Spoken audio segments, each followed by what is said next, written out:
ایک دن بیربل اور اکبر محل کے سامنے چہل قدمی کر رہے تھے۔ یہ سخت سردی کے موسم میں بعد از دوپہر کا وقت تھا۔ اچانک ایک برہمن موٹے کپڑوں میں ملبوس قریب آیا، جس کا سر لپیٹا ہوا تھا۔ اکبر نے پوچھا کہ تم کیا چاہتے ہو؟ برہمن نے دست بستہ درخواست کی کہ عالی جاں، براہ کرم میری مدد فرمائیے، میں بہت غریب آدمی ہوں۔ میرے پاس کوئی قابل قدر کام نہیں ہے جس سے میں کمائی کر سکوں۔ میں نے ساری رقم اپنی خوراک پر خرچ کر دی ہے۔ اب مجھے 1000 سنہری سکوں کی ضرورت ہے۔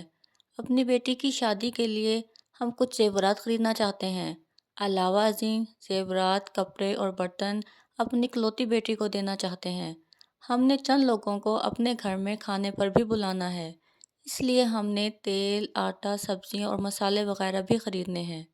بادشاہ اکبر نے پوچھا کہ دیکھو، جب تمہارے پاس بالکل رقم نہیں ہے تو تم اپنی بیٹی کو زیورات کیوں دینا چاہتے ہو؟ اور جب تم خاندان کے لیے خوراک میسر نہیں کر سکتے تو تم دوسرے لوگوں کو دعوت دینے کا خواب کیوں دیکھ رہے ہو؟ برہمن نے کہا کہ عالی جاں، یہ میری دیرینہ خواہش ہے۔ میں ایک غریب باپ ہوں، مگر اپنی اکلوتی بیٹی کی شادی پر کچھ رقم خرچ کرنے کا خواب بھی دیکھتا ہوں۔ میں آپ کا مشکور ہوں گا اگر آپ مجھے رقم کمانے کا موقع بخشیں۔ اب میں صرف اپنی بیٹی کی شادی کے لیے ضرورت مند ہوں۔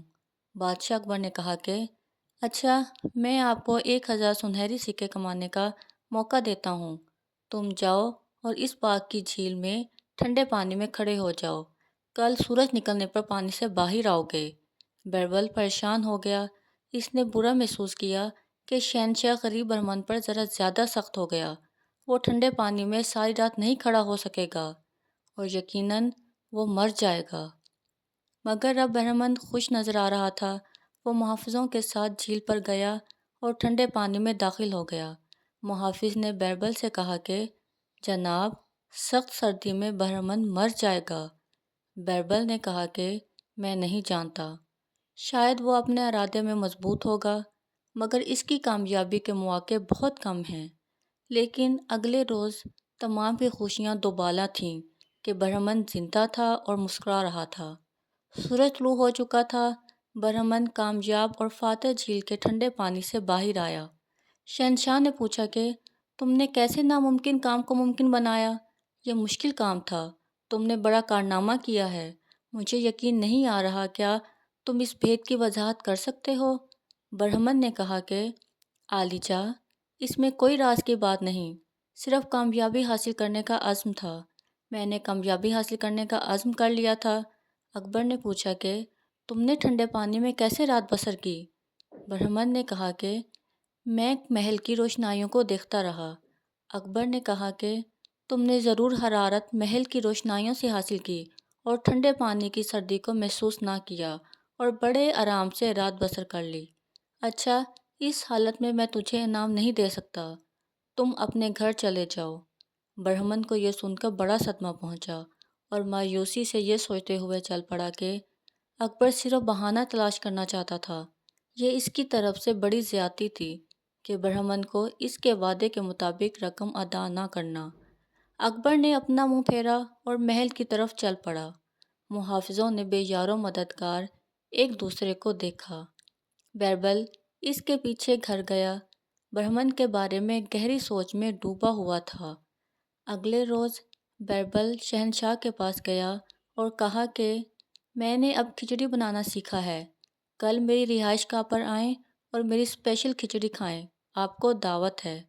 اکبر خوش تھا کہ بیربل نے اگلے دن مجھے کھچڑی کھانے پر مدعو کیا ہے۔ اگلے دن اکبر بیربل کے گھر گیا۔ اس کے ہمراہ درباری بھی تھے۔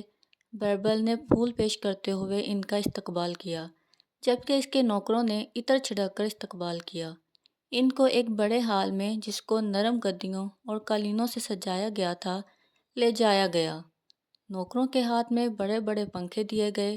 2 گھنٹے گزر گئے، مگر ان کی طرف سے بیربل کی طرف سے کسی کو صاف پانی کا گلاس بھی پیش نہ کیا گیا۔ اکبر اس وقت مسکرا رہا تھا۔ وہ خوش تھا کہ بیربل ان کو آرام پہنچا رہا ہے۔ اکبر کو بھوک لگ رہی تھی اور پیاس بھی۔ اکبر نے پوچھا کہ بیربل کہاں ہے؟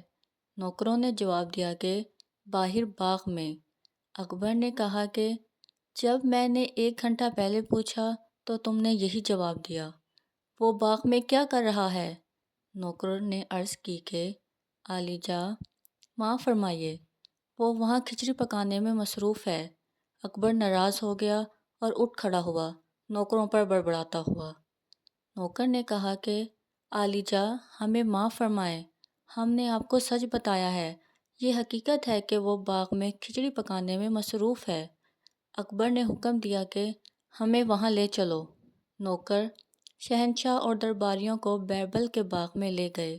وہاں بیربل برف کے درخت کے نیچے ٹہنیاں اور لکڑیاں آگ پر ڈال رہا تھا۔ اکبر نے پوچھا کہ تمہاری کھچڑی کہاں ہے؟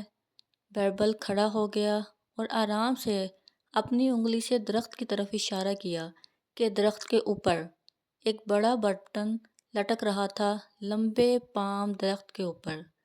اکبر اور اس کے درباریوں نے اپنی گردنیں مروڑیں اس برتن کو دیکھنے کے لیے۔ یہ کیا ہے؟ اکبر غصے سے پاگل ہو گیا تھا۔ ہم بھوکے ہیں اور تم ہمیں بڑا برتن دکھا رہے ہو جو کہ اس درخت کے ساتھ باندھا ہوا ہے۔ بیربل نے کہا کہ عالی جا مجھے بڑا افسوس ہے، میرا خیال ہے کہ آپ کچھ دیر انتظار کرنا ہوگا۔ میں نے چاول، دالیں، پیاز اور لہسن وغیرہ تمام اس برتن میں ڈالے ہیں۔ براہ کرم خود دیکھیں کہ میں نے خود بہت سی لکڑیاں اور گھاس وغیرہ آگ میں ڈالی ہیں، مگر مجھے علم نہیں کہ وہ اتنا وقت کیوں لے رہے ہیں۔ اکبر نے کہا کہ برتن اور آگ کے درمیان تقریباً 10 گز کا فاصلہ ہے، برتن تک حرارت اتنی بلندی تک کیسے پہنچ سکتی ہے درخت کے اوپر؟ بیربل نے کہا کہ میرا خیال ہے کہ زمین سے حرارت برتن تک پہنچ رہی ہے۔ اکبر ناراض ہو کر چلا آیا۔ تم فضول باتیں کر رہے ہو۔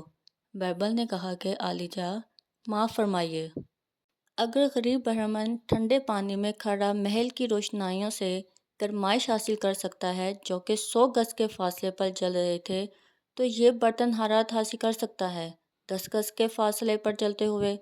اکبر نے کہا کہ اب میں تمہارا مقصد سمجھا، مجھے غریب برہمن پر ظلم نہیں کرنا چاہیے تھا، مجھے حقیقت میں بڑا افسوس ہے۔ میں نے برہمن کو 2000 سنہری سکے ادا کرنے کا وعدہ کیا تھا، اس کو میرے پاس بھیجو۔ میں آپ کا مشکور ہوں کہ آپ نے مجھے عقل سکھا دی ہے۔ بیربل خوش تھا کہ برہمن شہنشاہ سے انعام جو کہ 2000 دگنا ہو چکا ہوگا حاصل کر لیا تھا۔ بیربل نے کہا کہ میرے ساتھ مکان کے اندر آئیے، میں نے آپ کے کھانے کے انتظامات کیے ہیں، وہاں بہت سے کھانے اور کھچڑی بھی ہے، وہ تمام بنے ہوئے ہیں۔